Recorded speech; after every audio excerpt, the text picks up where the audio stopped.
Welcome. This is our health channel. I'm Dr. Justin Lin.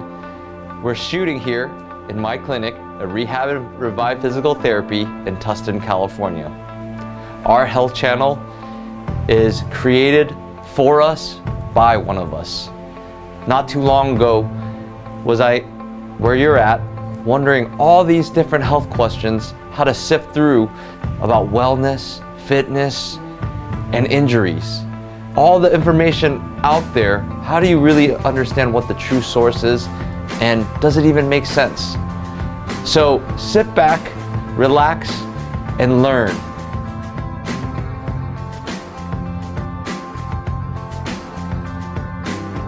Because after all, this is our health.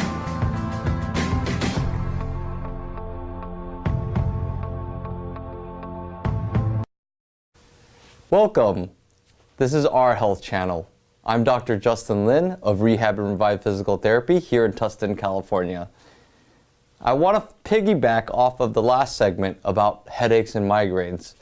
Today I was driving into work and I was listening to ESPN radio and they were talking about concussions and all the things that are coming about and all the latest developments and research about concussions and why the NFL, because the NFL season is just around the corner, why these are a big issue or shouldn't be a big issue.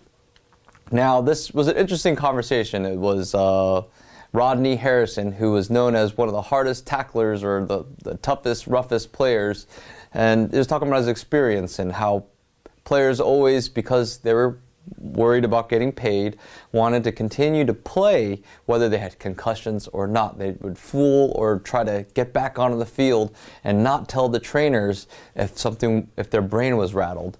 Now, with stories of the past with guys like Steve McNair and Junior Seau who have committed suicide because of these manic depressions after their adrenaline rush years and all the head banging that has happened in their careers, that's something we really have to think about as a society, whether, football is safe. And we all know football isn't safe. It's exciting to watch. I love watching it. I played it for 4 years and I'll tell you what, I had about 2 concussions myself and I was telling a patient earlier today that, even with those 2 concussions and getting hit in the head for 4 years only was enough to send me into some mild depression on several occasions of my life. So that's really something to think about. What happens to the brain chemistry? And I want to explore that a little bit later with you. What happens when you get the collision or the impact goes into the head, the stuff that goes on in the bones, and we're going to get right into it. So stay tuned, as well as all the other segments that are going to come ahead. But today we're going to talk about concussions and how we can really work with it and how we can try to, if you're going to play sports like that, and collision sports, soccer, anything that has to do with head blows, we really want to stay tuned and really listen to what I have to say. So I've got my skull model here I used for headaches, and we're going to use the same one for today's discussion on concussions. So we really want to think about, what happens when a direct blow, hits you at all types of angles. Now, in the previous video or previous episode, we talked about these sutures. And boy, I don't know what people think, but I actually do believe that they move. And like I said, contrary to thought, they're not fused. So if you're getting a direct blow and there's some swelling on the inside, then you really have to think about, well, do the bones necessarily expand enough or not? And if they're not, then where's that pressure going? Well, it's going to build and press, against your brain cells.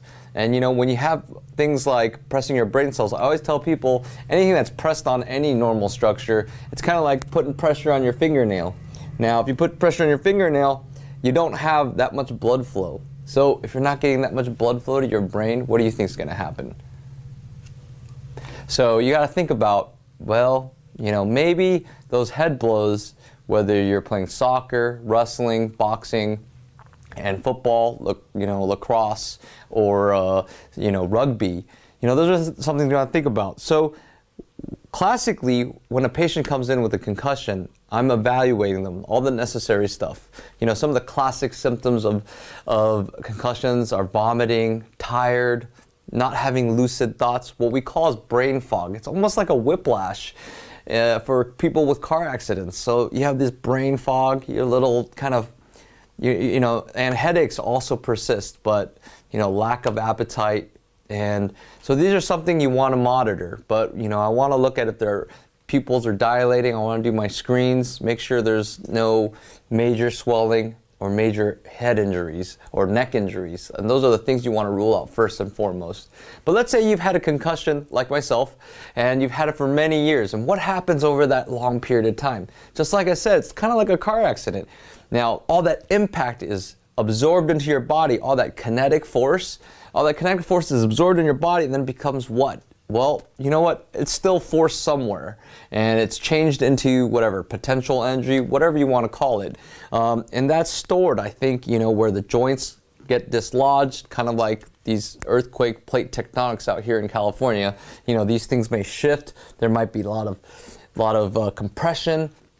So we really want to think about, what happens, there. So when a patient comes in, I'm checking something called a core first strategy, or a strategy that is developed by the Institute of Physical Art, Vicki Johnson and Greg Johnson, my mentors. I just want to give them their credit. But what happens is, let's say I'm trying to have you resist here, and after a neck injury or concussion, a lot of the times I'm able to move you back.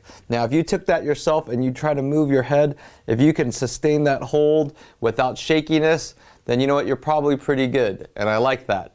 But if your head is unstable and you can't seem to resist, tension or direct, quick impulses to your head, then you're missing that core first strategy at your neck. And our main muscles that protect us are these deep cervical flexors. They're called the longest collie muscles.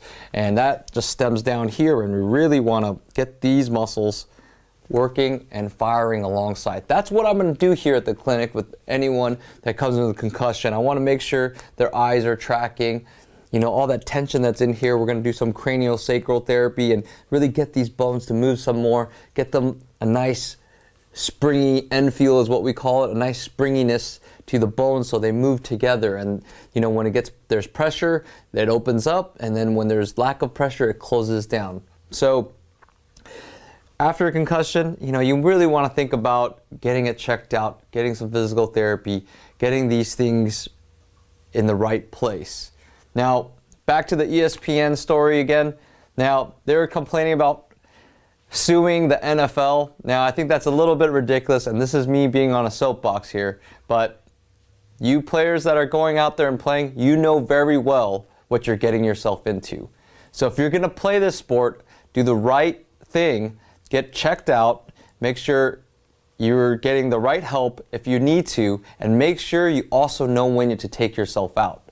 So stop going back on the field because you're going to make a buck and wrecking yourselves, and then going back and trying to point the finger at someone else. So boo on you, Clinton Portis. I'm Dr. Justin Lin. Once again, this is your health, this is my health, and this is our health.